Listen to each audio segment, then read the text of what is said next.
हुजूर के दरबार में ईसाइयों का मबाहिला से फरार। नजरान यमन के नसरानियों का एक वफ्द मदीना मुनव्वरा आया।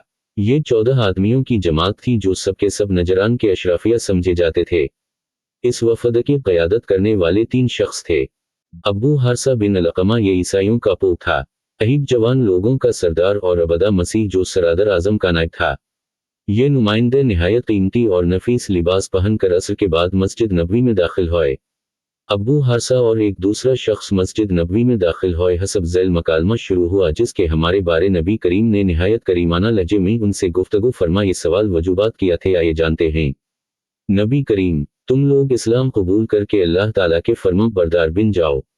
अबू हारसा, हम लोग पहले ही अल्लाह ताला के फर्मा बरदार बिन चुके हैं। नबी करीम, तुम लोगों का ये कहना से नहीं क्योंकि तुम लोग सलब की परस्तिश करते हो और अल्लाह के लिए बेटा बताते हो और खंजीर खाते हो। अबू हारसा, अब लोग हमारे पैगंबर ईसा अलैहिस्सलाम को गालियां क्यों देते हो? नबी करीम, हम लोग हजरत ईसा अलैहिस्सलाम को क्या कहते हैं? अबू हारसा, अब उनको बंदा कहते हैं हालांकि वो खुदा के बेटे हैं। नबी करीम, हाँ हम लोग ये कहते हैं कि हजरत ईसा अलैहिस्सलाम अल्लाह ताला के बंदे और रसूल हैं और वो कलमत अल्लाह जो कुंवारी मरियम के शिकन से बगैर बाप के अल्लाह के हुक्म से पैदा हुए। अबू हारसा, क्या कोई इंसान बगैर बाप के पैदा हो सकता है? जब आप लोग ये मानते हैं कि कोई इनका बाप नहीं तो खुदा ही इनका बाप है। नबी करीम, अगर किसी का बाप ना हो तो लाजिम नहीं कि अल्लाह ताला ही उसका बाप हो। खुदा वनत ताला अगर चाहे तो बगैर बाप के भी आदमी को पैदा कर सकता है। देखो हजरत आदम अलैहिस्सलाम को अल्लाह पाक ने मिट्टी से पैदा फरमाया, हजरत आदम अलैहिस्सलाम को बगैर माँ बाप के पैदा फरमा दिया, तो क्या हजरत ईसा अलैहिस्सलाम को नहीं फरमा सकता? इसमें तअज्जुब की क्या बात है?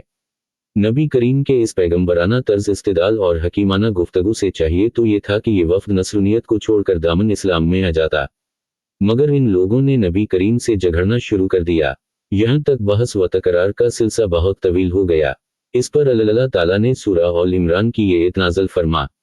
तर्जुमा, तो आपके पास इल्म आ जाने के बाद जो लोग इसमें अब से झगड़ा कर रहे हैं, अब उन लोगों से फरमा दीजिए कि वो हम अपने बेटों को बुलाते हैं और तुम अपने बेटों को बुलाओ और हम अपनी औरतों को बुलाते हैं और तुम अपनी औरतों को बुलाओ और हम खुदते हैं और तुम खुद आओ, फिर हम गुड़ गड़ा कर झूठों पर खुदा की लानत डालें।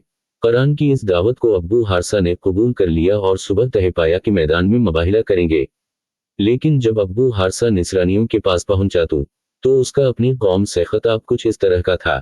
तुम लोगों ने अच्छी तरह जान लिया पहचान लिया कि मोहम्मद नबी आखिर अलज़मा हैं, और खूब याद रखो जो कौम किसी नबी बरहक के साथ मुबाहिला करती है इस कौम के छोटे बड़े सब हलाक होते हैं। इसलिए बेहतर यही है कि उनसे सुलह करके वापस चलें और हरगिज़ उनसे मुबाहिला ना करो। चुनांचे सुबह को जब अबू हारसा नबी करीम के पास आया तो इसने ये देखा कि हुजूर ने हजरत हसीन को गोद में और हजरत हुस्न की उंगली थामे हुए थे। हजरत फातिमा और हजरत अली रजी अल्लाह ताला के पीछे चल रहे हैं और अब उन लोगों से फरमा रहे हैं कि मैं जब दुआ करूं तो तुम लोग मेरे पीछे अमीन कहना। ये मंजर अबू हारसा देखकर काम उठा और कहने लगा कि ए गिरोह नसारी में ऐसे चेहरे को देख रहा हूं कि अगर अल्लाह ताला चाहे तो उन मुबारक चेहरों की खातिर पहाड़ भी अपनी जगह से हरकत शुरू कर दें। लिहाजा दे मेरी कौम हरगिज़ उनसे मुबाहिला ना करना वरना रोए ज़मीन पर एक भी नसरानी बाकी नहीं बचेगा। अबू हारसा कहने लगा, अब्बू अल कासिम, हम आपसे मुबाहिला नहीं करेंगे और हम ये चाहते हैं कि अपने दीन पर कायम रहें। हुजूर ने उनसे फरमाया कि तुम लोग नस्रुनियत छोड़कर इस्लाम कबूल कर लो ताकि तुम लोगों को इस्लाम के हुकूक हासिल हो जाएं। निसरानियों ने इस्लाम कबूल करने से साफ इनकार कर दिया। इस पर आपने फरमाया कि मेरे पास तुम्हारे लिए जंग के सिवा कोई चारा नहीं। ये सुनकर नसरानी कहने लगे, हम अरबों से जंग नहीं कर सकते, लिहाजा हम इस शर्त पर सुलह करते हैं कि अब हमसे जंग न करें, हम सालाना 1000 जोड़े कपड़े आपकी खिदमत में पुश करें। चुनाचा नबी करीम ने इनकी ये शर्त मान ली और सुलह फरमा ली। इसके बाद निसरानियों के लिए अमन व अमान का परवाना लिख दिया गया। इसके बाद आपने फरमाया कि नजरान वालों पर हलाकत व बर्बादी आन पहुंची थी मगर ये लोग बच गए। अगर ये लोग मुझसे मुबाहिला करते तो मसखा होकर बंदर और खंजीर बिन जाते। इनकी वादी में ऐसी आग भड़क उठती जिससे इनकी कलाबादी और यहाँ तक के चरनत परनत जलभन कर राख के ढेर बिन जाते और रोए ज़मीन के तमाम ईसा साल भर ख़त्म हो जाएंगे।